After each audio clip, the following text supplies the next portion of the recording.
ඉතින් මෙයා ඇවිල්ලා කෙයියා විශේෂයෙන් කියන්නේ මේ නම කියන්නේ මෙයා ඇවිල්ලා විය කෙයියා කියන ශාකේ. මෙයා දේශීය විශේෂයක් වලට සිරිපාද ආශිදව මෙයාවත් දැක ගැනීමේ හැකියාවක් තියෙනවා.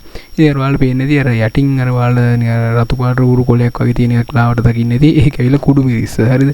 මේ පැත්තේ කුඩු මිරිස්ස ශාකේ දළුවෙන් පොඩ්ඩක් වෙනස් පාටක් තියෙනවා.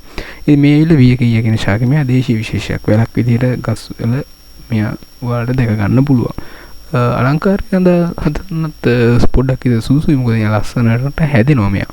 ඉතින් මෙයාගේ සයන්ටිෆික් නේම් එක මම දාලා තියන්න. ඒතර ඔයගොල්ලන්ට මෙයා ගැනත් විස්තර හොයලා බලන්න පුළුවන්. මෙයා විය කියලා හඳුන්වන්නේ දේශීය ශාක විශේෂයක් තමයි මෙයා. ඉතින් ඔයාලා අදහසත් ඔයාලා පැති වල මේක තියෙනවා නම් බලන්න කමෙන්ට් එකේ දාන්න. සිරිපාද යනකොට මෙයාව බලා ගන්න පුළුවන්. මෙයා ඕන තරම් ඉන්නවා මේ පැත්තේ. ඉතින් මේක සයින්ටිෆික් නේම් එක දාන්න ඔයාලට විස්තර එතනින් හොයලා බලන්න පුළුවන්.